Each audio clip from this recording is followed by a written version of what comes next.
What's up guys, ako nga pala si Richard Lopez na nangarap na maging kupal. Kaya ngayon guys, samahan nyo ako. Tara. Kaya nagdaan-daan na rin po ako yung boba guys. Sa ating agdanan, medyo madilim nga po pala yan guys. Kaya dito na nga po pala ako sa baba. Pinuntahan ko na nga rin po ang aking motor para ilagay yung ating bintosa. At pinay-start na po natin yan guys, yung ating motor. Kaya ito guys, sumakay na nga po ako nyan guys, pero hindi nakakalimutan si God.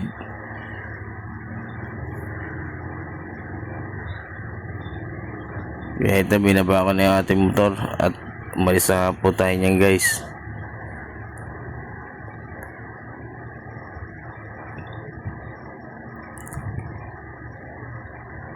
Wala nga po palang checkpoint sa ating daanan guys, dahil wala nga po pala akong helmet.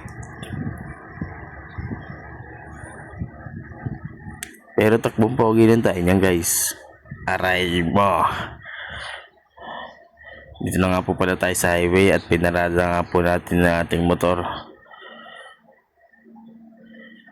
At binuksan nga po pala natin yung compartment dahil naisip po natin na kunin natin ang ID.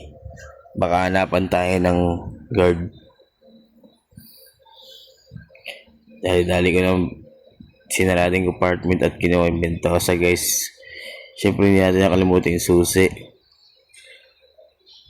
Ito guys, umalis na nga po ako. Yan guys. Ayan, naglalakad na nga po lang sa hallway ng mesa. At pumasok na nga po tayo sa condo. Nilapag nga po natin yung bentosa at ito, nag-login na tayo.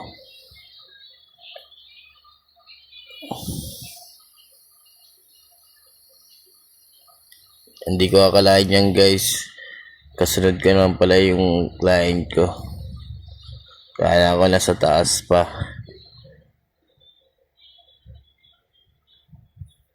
Ito, pumasok na ako sa elevator guys. Kasama ko na yung client ko pataas.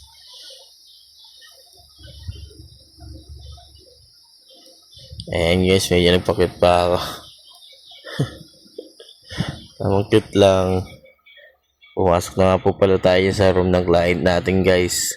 Eto guys, mirror muna tayo dyan guys. At saka ito, time check tayo, 3 AM. Uupo muna tayo dyan mga saglit guys, kasi nag-shower muna yung ating client. Oh my God! Wow! Kaya ito, medyo madilim guys, hindi nyo masyado makita dahil gusto ng client madilim. 1 minute later.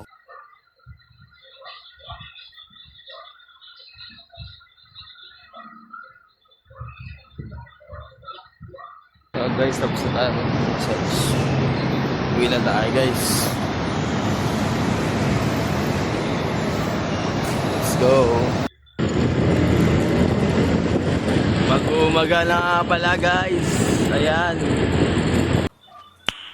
Nice. Kung gusto mong follow guys, follow nyo nga po guys. Thank you for watching. Sheesh.